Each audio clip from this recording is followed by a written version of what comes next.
So my name is Sally Smits Terrell, and I'm here to talk to my sister, who is Theresa Smits Paral. Terrell and Paral. What a great pair. So we're going to talk about our family, some of our extended family, and just get Teresa's view on a few things, and dig into some history and some good memories and things like that. So first we're going to start with our grandparents. So what were your grandparents' names?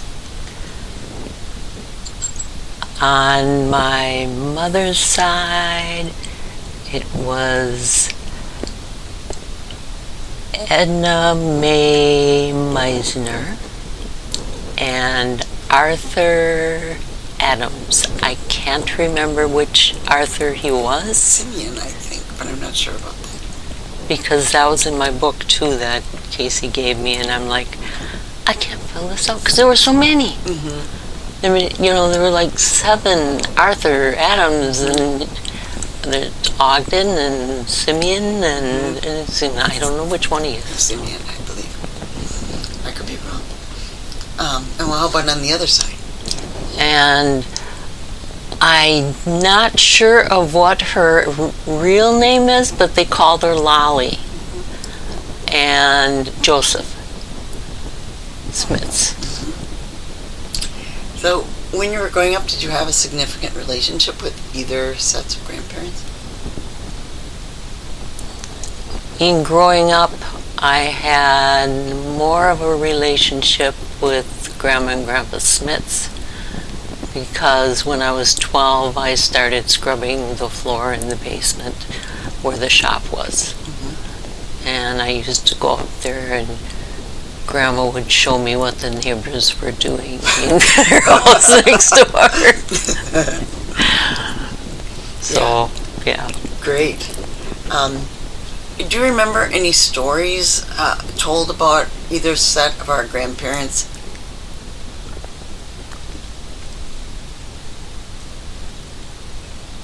Not really any stories told. I remember Christmas with Grandma and Grandpa Smits. And Grandpa had this whistle that he would do. And he would do his fingers on his lips, like, drove Grandma nuts. And she would slap him and tell him to knock it off. And he would just giggle. And he was so funny. He was so funny. And he was doing bird calls.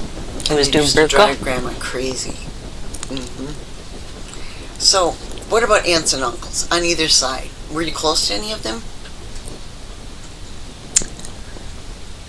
I remember Aunt Rita, and I remember Sister Eileen. I was very close to Sister Eileen. Every time she came, it was a wonderful, wonderful time. Everybody got all excited because she didn't come very often, and it was a wonderful time every time she came. On the Adams side, not aunts and uncles, but I had a really big crush on Bobby. Pam and I both did. Every time they came over, we just sat in the corner and looked at him. That's all we did. It's cousin Bobby, not uncle. But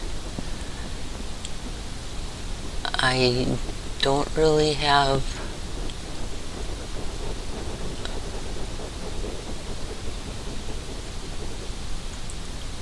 I remember staying with Grandma and Grandpa Adams towards the end,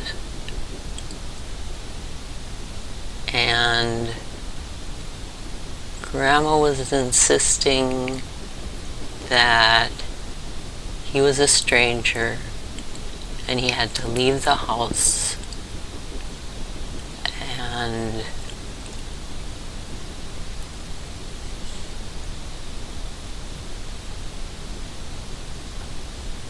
It was devastating. Yeah, to it was him. a sad time, wasn't it? It was devastating. So going back a little bit, so Bobby's last name was Kralovic. And he was, his mother's name was? Well, that's Lynn, right? His mother's name was Vivian. Vivian. Vivian and Bob were his parents. Oh, okay. And Vivian was our mother's older sister. Okay. Yeah, Vivian. So let's move on to our parents. Okay. Talk a little bit more about them. If we want to, we can come back and talk about Grandma and Grandpa if we want to, but we can answer them close. But do you have a specific memory about Mom and Dad that really stands out, either of them, separately, that really stands out to you? And there's so many wonderful memories, but I have a real special memory of Dad when he took me aside and he told me that I was special, that out of everybody, I'm the only one he named, and I was named for Aunt Tessie? Theresa. But he took me aside and he gave me a hug and he said, "You're very special to me." And Dad was a very busy guy. He had 3 jobs. He didn't have a lot of time to sit down and talk to each one of us and take us aside and stuff like that. But he did. And that meant the world to me. It just really meant the world to me. It's a very special memory. Yeah. How about Mom? Mom, I remember every Christmas cuddling up around her feet and listening to the Rag Dolls Christmas. She read it every year. And I have it now. I have it upstairs. Yeah. So I don't know where it is, but I have it.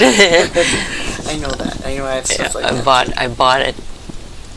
I think I'm going to give it to Casey for Ava. But I remember sitting there and listening to the story every year. And we all knew it by heart. But every time we listened to it, it was just as magical and just as, because the way she read it, it was just very cool. And then one day, right before we were getting married, and I was stressed out. I was a basket case. I was so worried about everything and nothing was going right. And she came up into my bedroom and she sat on the floor, really, Indian style, and just talked to me like a friend. How cool is that? And it's the first time,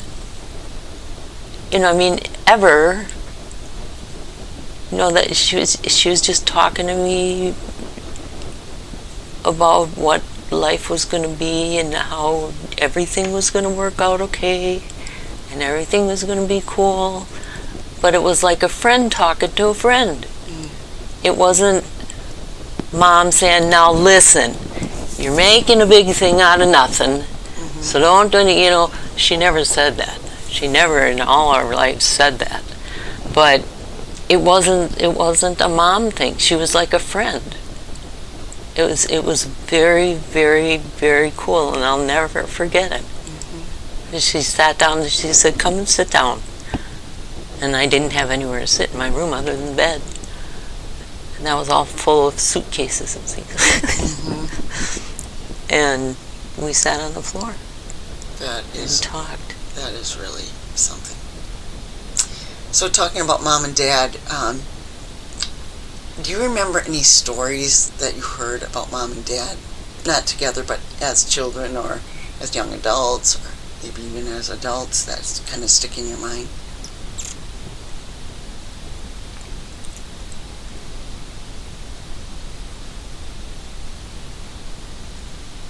I remember stories about Mom and Dad and their signals in school that they liked each other. They'd raise one eyebrow. That's how they flirted in school. I cannot raise one eyebrow to save my life. My granddaughter can, my son can, my daughter can. I cannot do it. You can. You can. I can't. I can't. It's not the end of the world. But yeah, that I remember, and I don't know his first name, but his last name was Kane, so Edmund Kane. Dad always referred to Mom's cane as a walking stick, because that was his rival. That's a great story. That's great. Do you remember, this is a tough question, do you remember what the date of their first date, the date, the calendar date of their first date? No, that I don't remember. It was May 14th. May 14th, I won't go into it, but you remember that every time that anniversary came around, yeah, Dad made a big deal of it. I thought it kind of fed into what you were saying. Well, what would you say? Are you more like Dad or Mom? I think I'm more like Mom, because I cry at everything. Even watching a commercial and I start to cry. You see somebody in the store and they have a baby and they're hugging and living, and they're I'm getting more like her every day.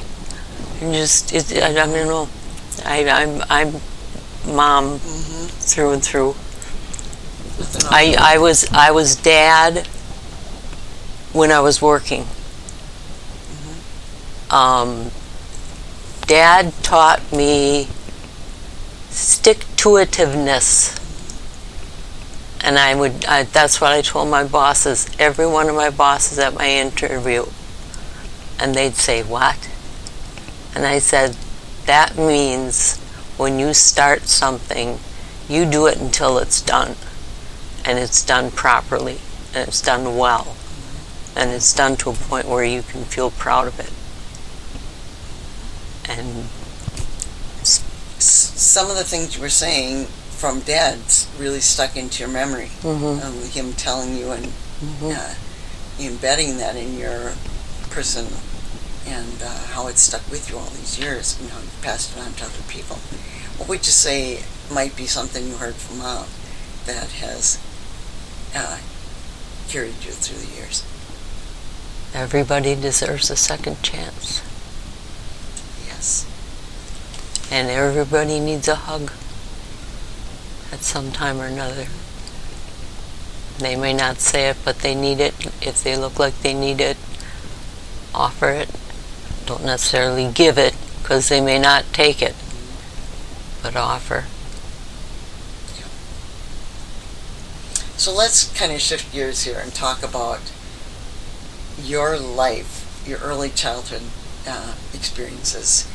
And I wondered, I know I have a birth story, and I wondered if you were ever told the circumstances of your birth, or...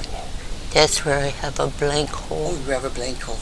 Yeah. Well, then you must have had a very... I mean, I know that everybody was standing outside of the St. Vincent's Hospital and waving up to the 10th when it was, here's the baby, but other than that, I don't have anything from when I was little. Well, just for fun, give us the day you were born, the location, all of that kind of I stuff. was born on July 8th, 1960, and I was born at St. Vincent's Hospital, and I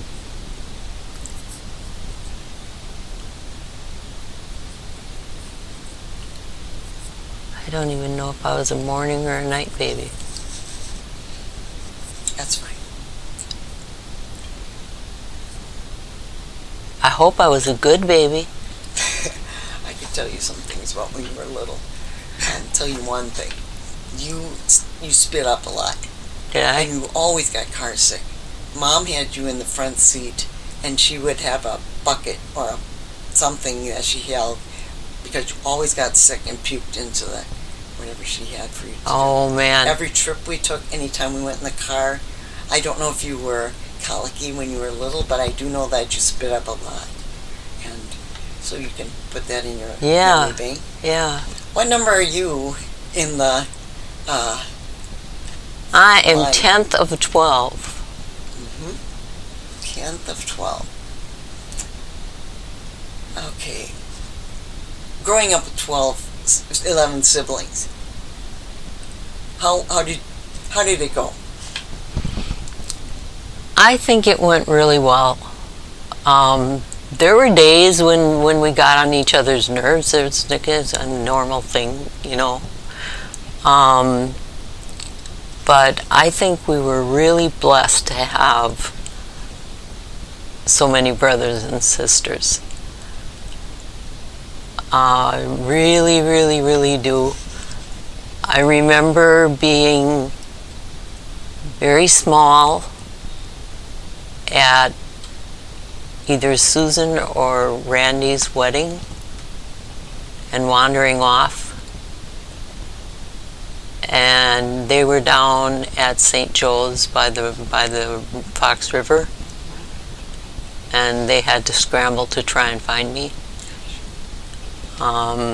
Obviously they found me in time, but I remember wandering off at a wedding.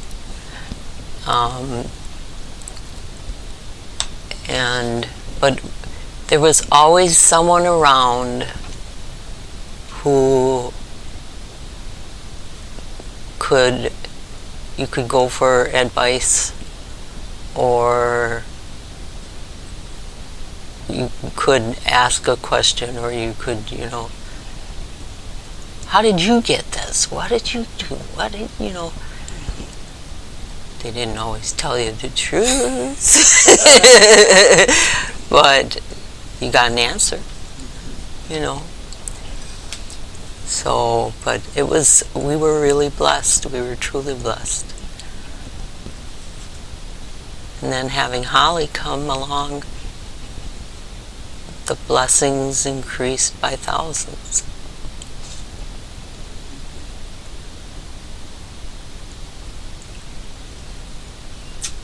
So, you worked at the shop.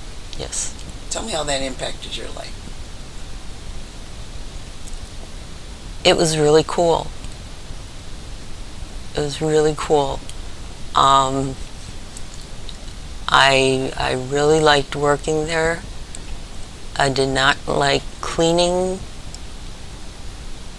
per se, because I had to clean the office, and there was a spider this big on Dad's desk, or Grandpa's desk. Just big honking spider on the desk, and I was terrified of spiders.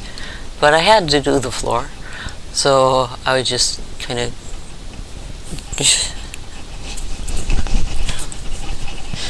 didn't ever do the floor very good. But that was the only thing. I would clean the linotype pieces and put them where they go. And then I graduated up into working on the typositor, which was a rolly thing that you would roll to find your letter, and you'd take a picture of the letter, and you roll to find another one, and you'd move the paper, and you'd take a picture of another letter, and you'd roll to find another letters. Lot of fun. Long time jobs.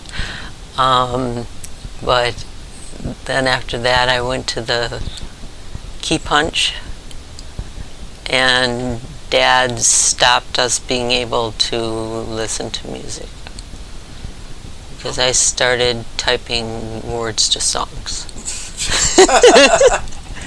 He said, "Ooh, baby, is nowhere in this union contract."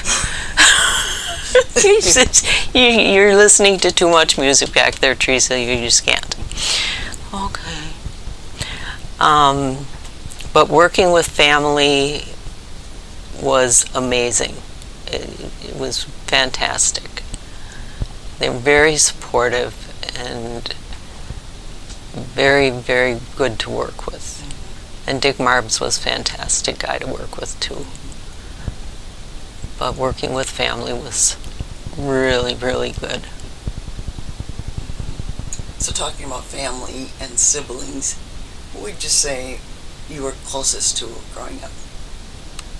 Pam. What a surprise. Yeah. I had an awful crush on Joel. It was all the way through when he was in high school. God, he was cool. Yep. And then when he went off on his trip around the country, and he came back, and I was like, this is terrible. He's my brother. This is terrible. But he's so cool. It's not a good thing. Right. So of all of our siblings, who would you say was the most talkative? At times me, because they couldn't shut me up. Because Mom told me, boys don't like girls that talk a lot. At one point she told me that. I think I talked a lot. Okay. Of all our siblings, who surprised you the most? Pam played tricks on me a lot. What was one of her tricks that kind of sticks in your mind? She put a rubber spider on my pillow. Mm-hmm. Nice. And then I freaked out, obviously. And then she was going to go and get it, and I said, "It moved!" And then she wouldn't touch it either.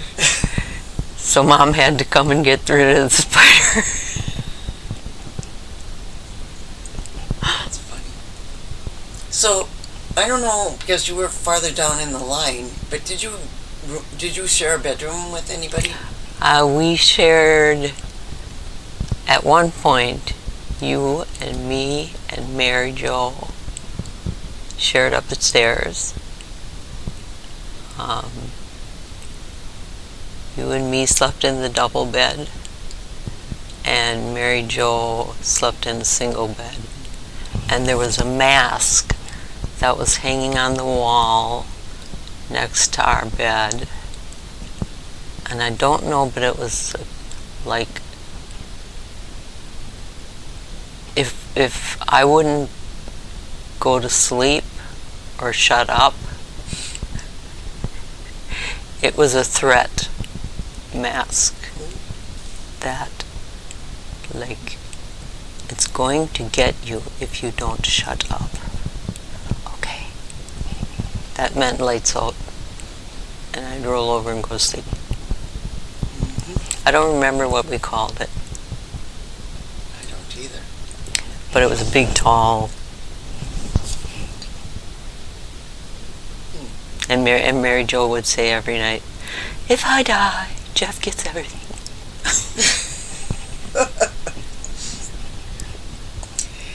Okay. Who do you think had the most fun in high school? I don't know.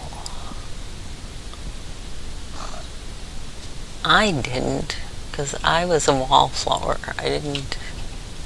Hi, Peanut.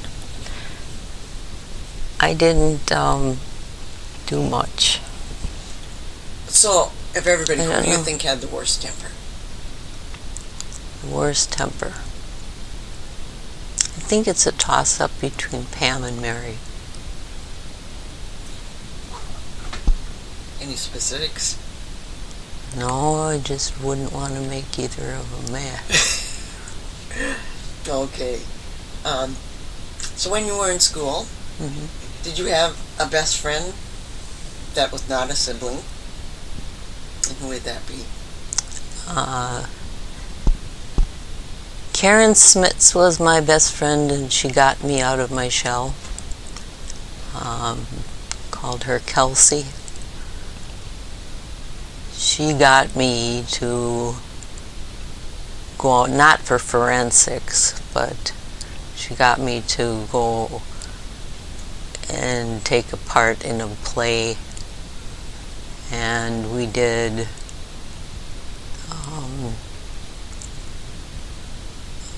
a talent night, and we had a lot of fun. Very cool. What schools did you go to? I went to Lincoln School For kindergarten? for kindergarten. Then we went out to Westwood. That was a new school that they built. Where classrooms were not classrooms, they were pods. It was very bizarre. And then I went to West Superior High School for 7th and 8th and up. What were your favorite subjects? Creative writing, art, and I met a teacher that nobody liked, but in my junior and senior year I took extra English classes just because he taught them. And who was that teacher? Mr. Holowinski. And I took the classes just because he was the teacher. And yeah, he was a hard teacher to have, but he was a wonderful man, and he was an actor. Dad took me on a date, and we went and saw him in Hamlet down in Platteville. Nice. And I went back after I graduated. For 2 years, I went back to see him. And he was a great guy. Nice. What year did you graduate? 1978. Did you do anything fun for your graduation? Not really. I was planning a wedding. Well, that would be fun. So after high school, did you make any plans to go to college, or what was your plan after high school? Getting married. Yeah. I was planning my wedding already in senior year. Did you ever think about going to college? No. When I was done, I was done. I had enough school. I made average. I wasn't very intelligent in school. I wasn't very good. As far as classes, I did my very, very, very best in all of them. I didn't get very good grades in all of them. I should have taken more math, because now you need math, and I don't know math, but I concentrated on spelling and stuff like that because I knew I was going to be a typesetter. And so that's what I did with spelling and that stuff in school, mostly. Okay. Now, let's get to our favorite subject meeting. Tell us about your first love. My first love? Oh, you've mentioned a few that you had or had a crush on. What would you say were the first real love? I had boyfriends throughout the years.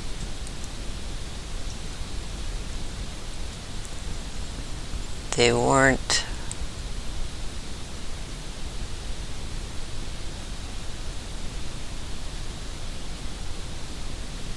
boyfriends, but it wasn't.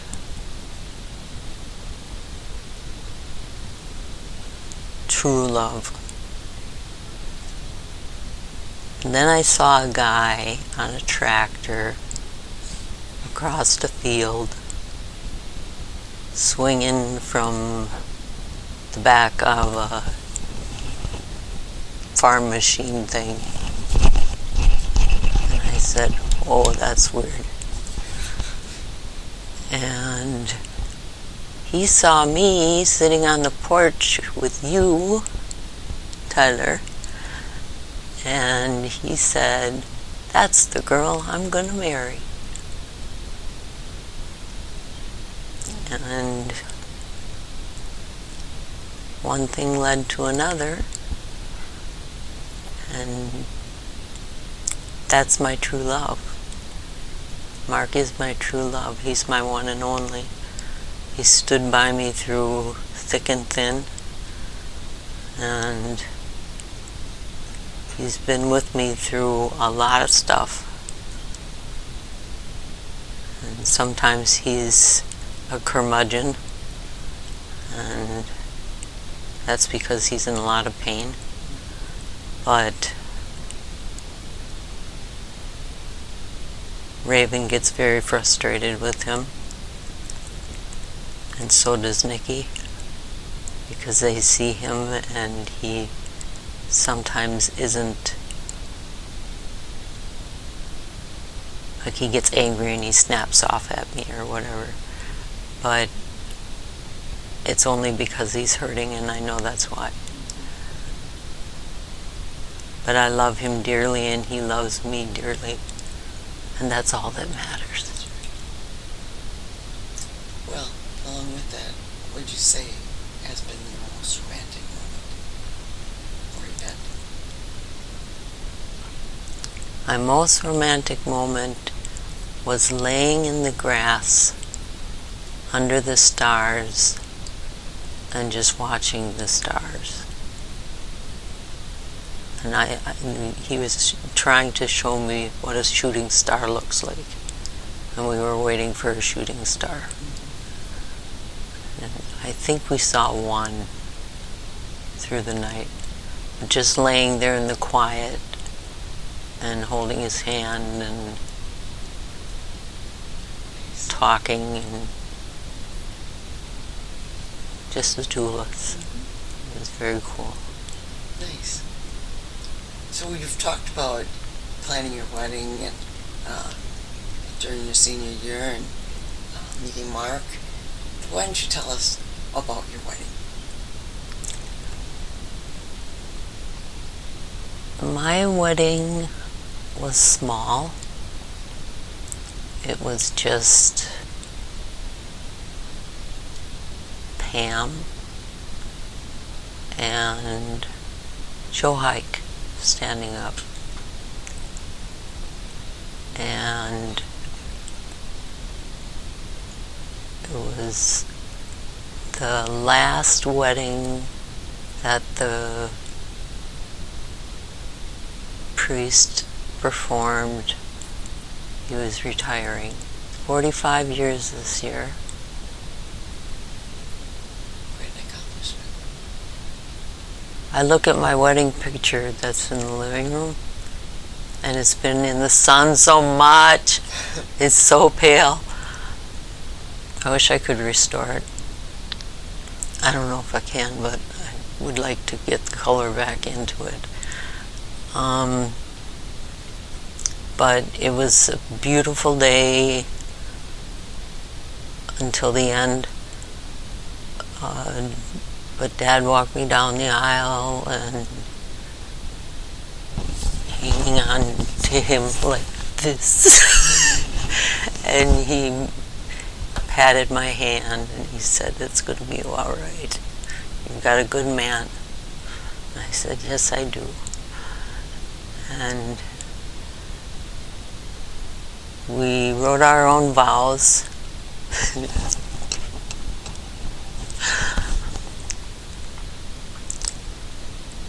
Mark wrote the vows, and I fixed them.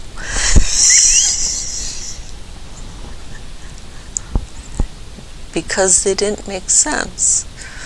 So he had to read his vows because what he wrote was not what he had in his hand. And he still loved me. Even though I rewrote his vows. The reason we got married, not the reason we got married, but I had written him, I was 16 years old. I was 15, 16 years old when we first met.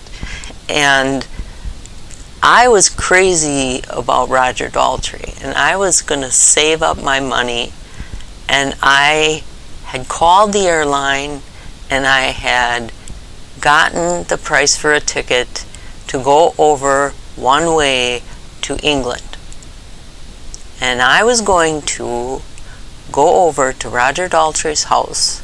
And I was convinced that I was going to go there and knock on the door and he was going to kick his wife out and I was going to move in.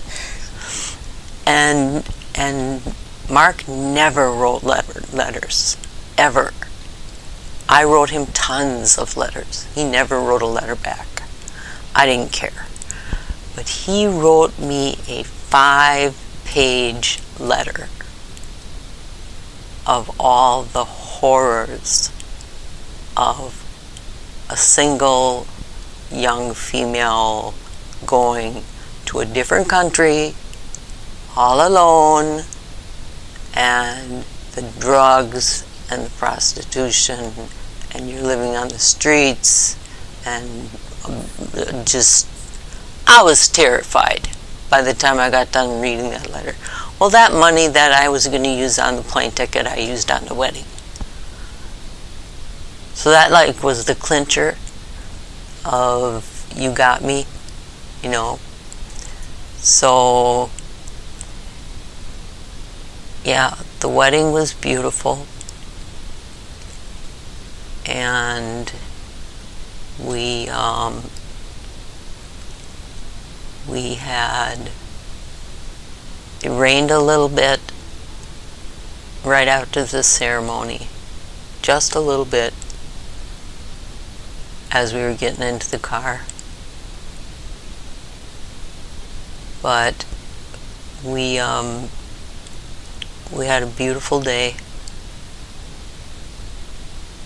And a year later, at the cake, you know, a year later where you have the top of the cake and we had friends and we were opening things, and one of the friends was sitting back and said, "So, he lived way out there and you lived way in here, and how did you get together?" And I told him, well, he lived across the street from my sister Sally, and Sally and his mom were good friends, and we went over there and visited, and I was in the bedroom with Lynn, his sister, magic markering our fingernails because we polish, so we used some magic marker, and the boys were peeking in and being boys, and one thing led to another, and we ended up in his room listening to Bill Cosby, and we ended up being friends that night. And I gave him my address, and he's, you know, he gave me his address. We talked. He came over before I left, and he gave me that mood ring, and we started dating. I was like, holy cow. And then he wrote that 5-page letter, and I told him about the 5-page letter. And he sat back and laughed. And I looked at him. I said, "What are you laughing at?" And he said, "You believe that?" I said, "Yeah, you got it from the Book of Facts." He said, "Right in the letter. I got this from the Book of Facts." And he said, "The Book of Facts is in here." And I was like, "Really? I married you for that Book of Facts." And he said, "Well, I cared enough. I didn't want that to happen to you. So, so it's still there." But I was only mad for about 5 minutes. But it was embarrassing at the time. Mm-hmm. Everybody had a really good laugh at it. "You believed all that crap? I married you for all that crap?" But yeah. He is the king of BS. But I love him to pieces. I do. And he would do anything for me.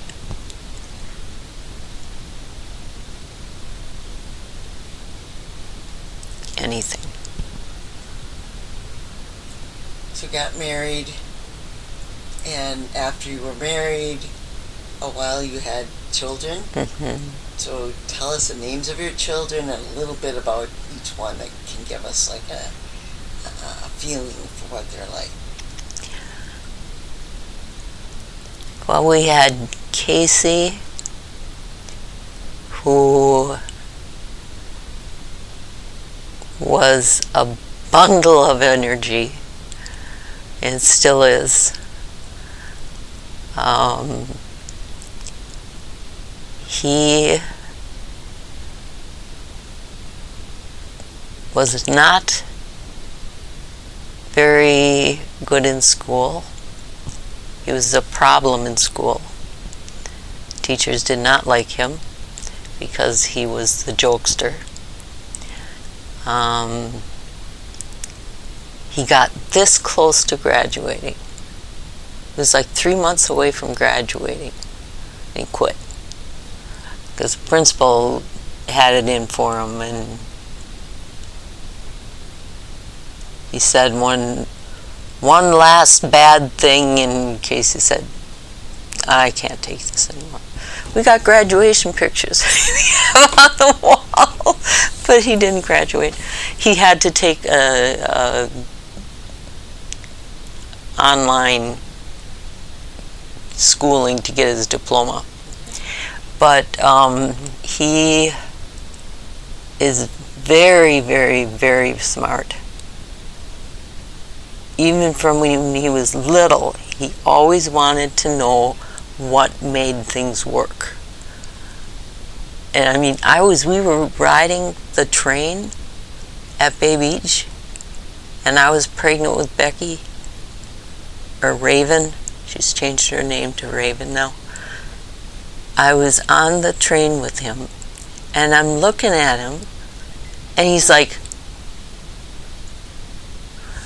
and isn't he enjoying it? What's wrong? What's wrong? All the way through the train ride, the whole train ride, he's got this face. And he gets off the train, and he goes up to the engine, and he looks in the engine, and he goes, "Oh, I see," smiles and walks away. I understand. Now I know what makes it go. Now it's cool. It's good. But he's always wanted to, he tinkers with things and fixes things, and he was a musician for quite a while. He still kind of plays a little bit, but his hands from the foundry, it really takes a lot out of him. He can play drum, he can play bass, he can play guitar, he can play harmonica. He's very, very good. He was in a band for a couple of years, a couple different bands, and actually went out and did gigs. Now he is a family man. He has 2 daughters, and I love them so much. Ava and Alize, and his wife Liz. And they live just in 2 Rivers, so they're real close, so we can go visit them anytime. And he is very much the young, responsible adult. That crazy, wild, party-hardy guy has settled down to be a responsible adult. And I'm very proud of him. Very, very proud of him. And she was named Rebecca Lynn, and this past year she changed her name to Raven Lynn Adams, taking my mother's maiden name. And she is staying with us right now, helping me out. They have a house up in Argonne. She's married to Nikki Adams, and Mark, he did the ceremony, which was incredibly awesome, and I gave her away, which was incredibly awesome. Just a teeny little, very few people. I mean, 25 total. But they're living here, helping me out. Right now, Nikki is down in Illinois because her grandmother is dying, and she's down there helping. They have her on hospice, and they're helping. She's helping Grandpa and helping Grandma deal with it, and when that's passed, then she'll come back up here. She comes back up here when she can. She just left after a 4-day visit, which was phenomenal to have the 4 days. It's hard on me, and I'm selfish because I'm the mother-in-law, but she does so much for me, and I miss her terribly. But Raven is the wife, and is really, she said the other day, because the feeders on their side are Nikki's voice saying, "Coco, it's time for dinner." So Raven says to me, "At least I can hear her voice." I was like, "Oh, baby." So Raven was a very quiet child. She never was any trouble. She was my best friend and still is. We did stuff together all along, all the while that she was growing up. She had no interest in learning. The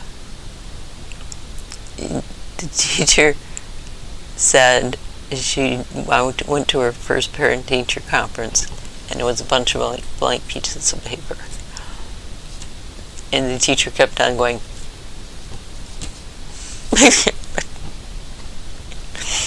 and the teacher would say, "You need to learn your ABCs."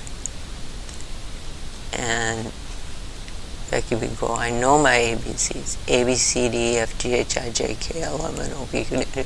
No, you need to be able to write your ABCs.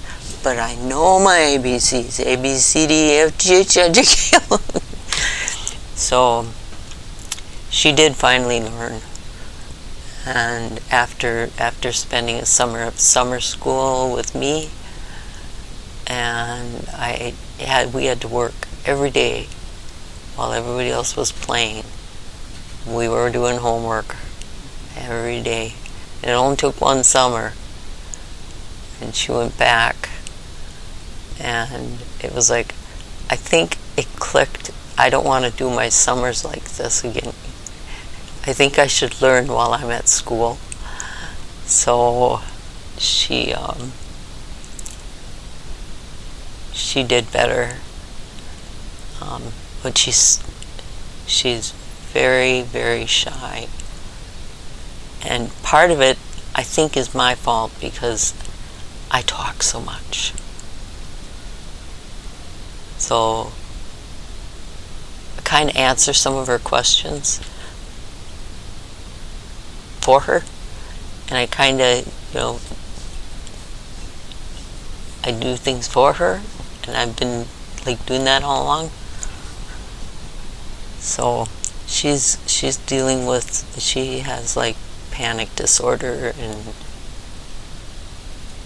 she went out and she got a job. She worked out in the workforce and she did really well. She worked at Natural Ovens and she worked at Walmart, and she was the best employee Walmart had. Other employees would come and go in the department she was in, and they told her, you're the best one we got. When you're off and other people have the department, it's a mess. And then COVID hit, and she had a nervous breakdown, and she couldn't deal with it anymore. So she's taking care of me now. So that's where we're at. But I love them both, and I'm proud of both of them. Raven has had a book published. She has a second book. It has not been published yet, but it is done. It just needs to be put out there, and she's nervous about doing it, but... Tell us about your grandkids. The grandkids are Alize and Ava. And Alize is college. She's in college, and I'm not sure what she's in college for. She was in college in Oshkosh, but she was one semester there, and then she came back home, and she's closer to home. She works 2 jobs and goes to college. In high school, she worked 2 jobs and high school, and she's got A's. The girl's amazing. She is not Casey's, so she's I'm grandma by choice with her. And Ava is a miracle baby, because when Casey and his 6 buddies were living in the basement, what do you do when you're 18 years old and you have no job and you want some money? You go down and donate sperm. And so they went down and donated sperm, and the doctor told Casey he had none. Don't plan on having any kids.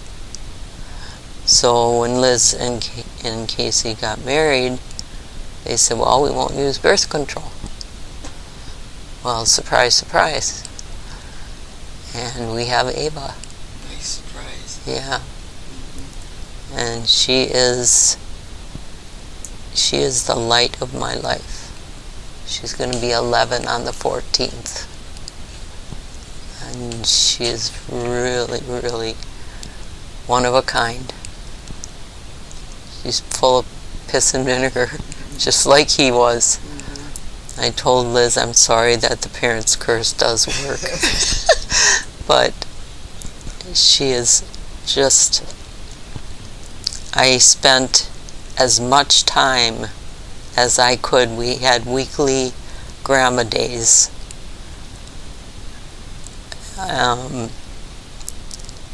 And I treasured every one of them. Every single one. Alize, I didn't have an opportunity. She was 4 when they got married, but I didn't have the opportunity because that would be hoarding in, because she wasn't used to it. Ava, I had grandma days since she was born. So, yeah. What do you think you'd say about being a grandparent? I love it. I love it, love it, love it. And I'm so proud.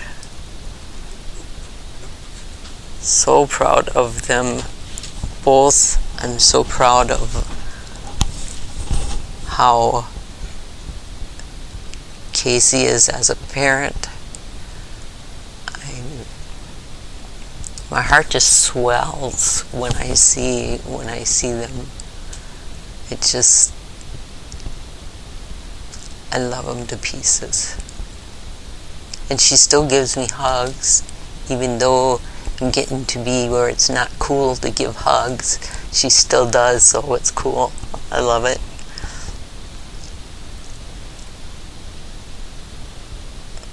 So all through the years, you started work at the shop.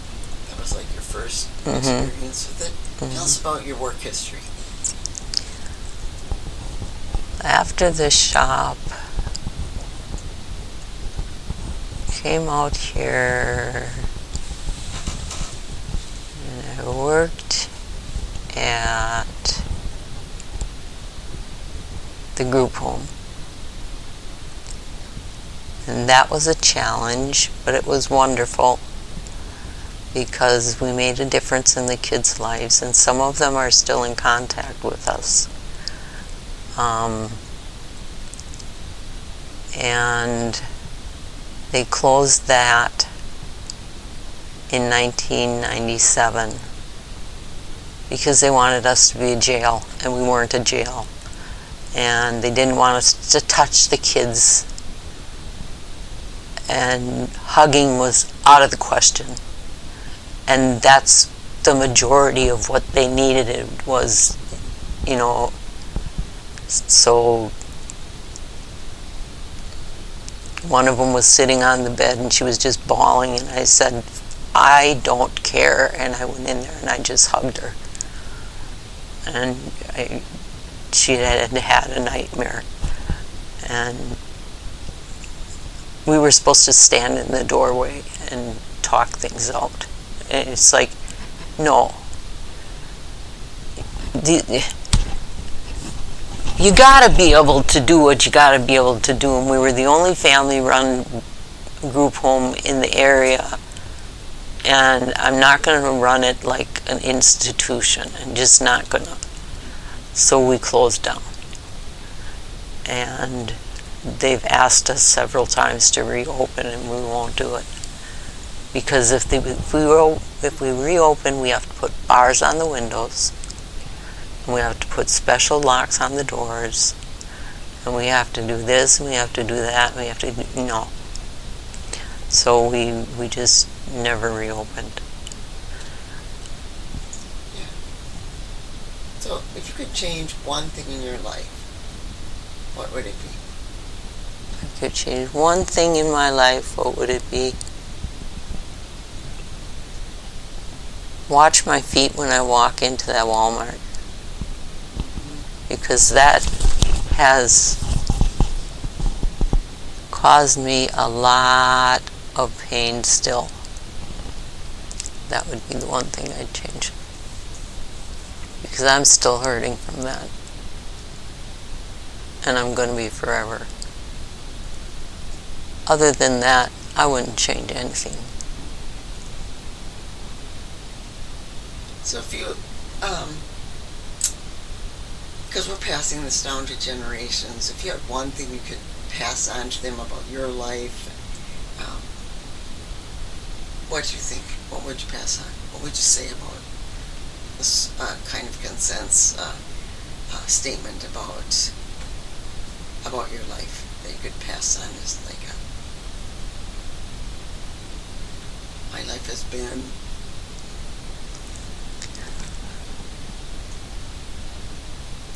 My life has been very good.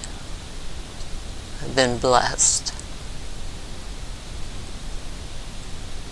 The biggest thing or any advice that I could give anybody is to always have an open heart and always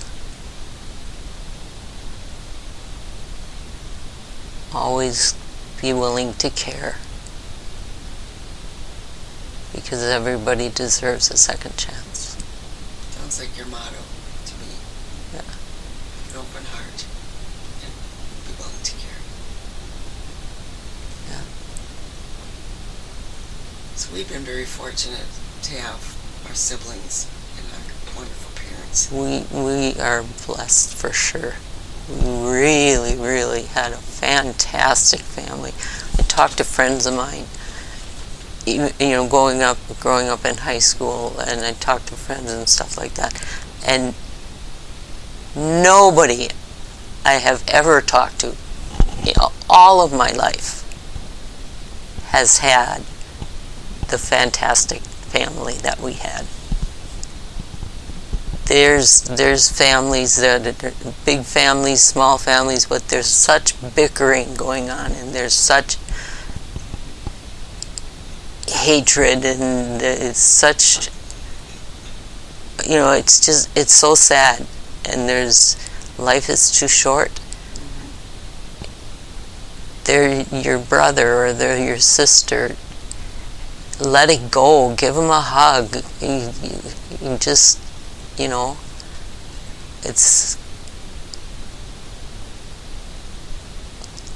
it's just not worth it. Well, we were very fortunate I agree, to grow up in a large family, and with the guidance and care and love that our parents showed us. And this, as we get older, then there's a sadness that comes as we get older. And, we've lost a couple of our siblings that were wonderful, incredible people. Yes. So I wondered if you could tell us a story about Susan. I remember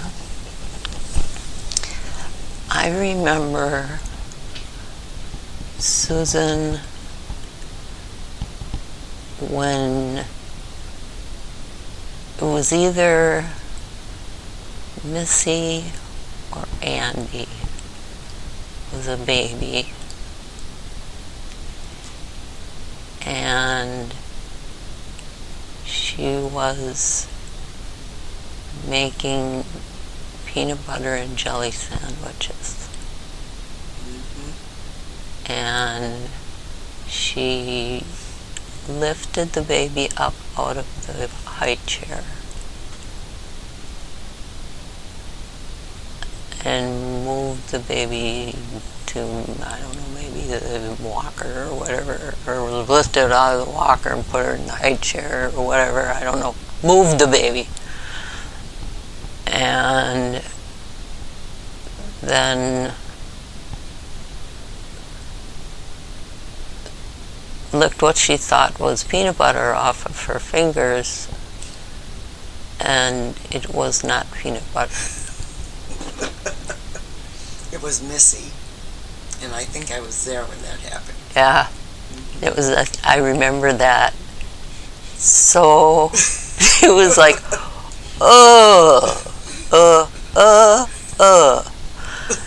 God, that was terrible. Crap. Yeah. And I remember being at her house when Peter and Joey each had a loose tooth. And I didn't. And I wiggled and wiggled and wiggled and wiggled and wiggled on a tooth that wasn't loose until I got it loose. and I pulled it out. So the tooth fairy came to me too. What about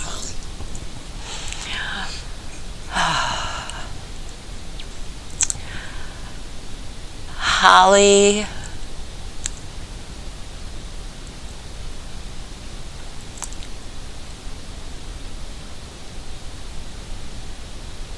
Holly could never stand when Mom and Dad would fight.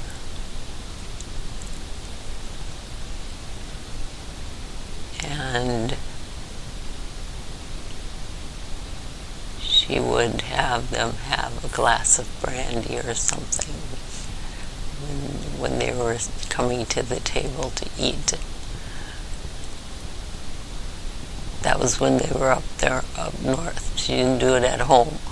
When they were up north, we were going up to visit or something, and they were not happy with each other. And she would say, "Let's have you guys need to have a brandy."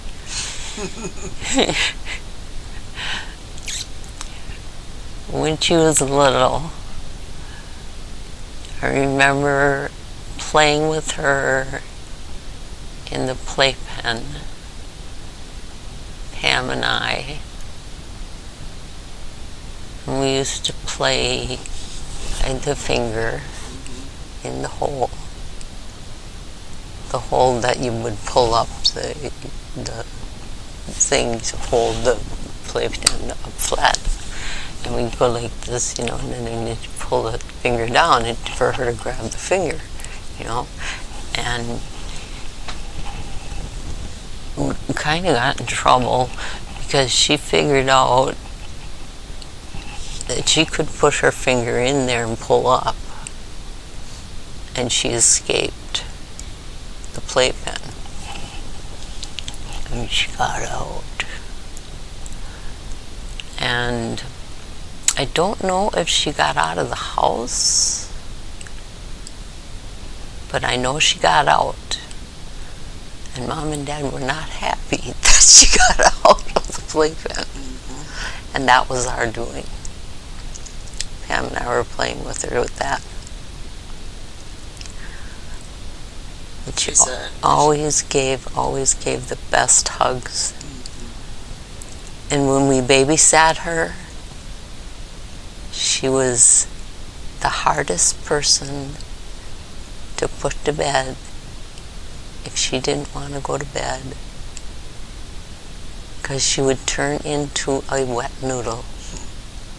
You'd go to pick her up, and you'd start from her waist, and she'd just go like this, and she'd just noodle. And you'd pick her up, and you'd go to pick her up, and she'd just noodle right through your hands, and you could not get her up off the floor. She used to be planted there. You could not get her to move. She just couldn't. That and her being, well, I am the baby of the family. I am the youngest. I am the baby. I loved her so much. I still hear her laugh I still see her smile.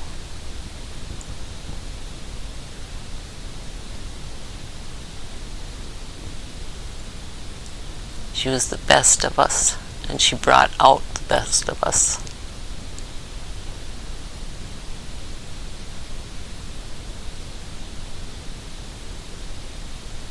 I think that's a great place for us to stop. I want to thank you for letting us come over to our little interview. It was wonderful to spend the time with you, and wonderful to get your stories and about your kids and your grandkids and your love for Mark and the whole thing. Thank you so much. You're welcome.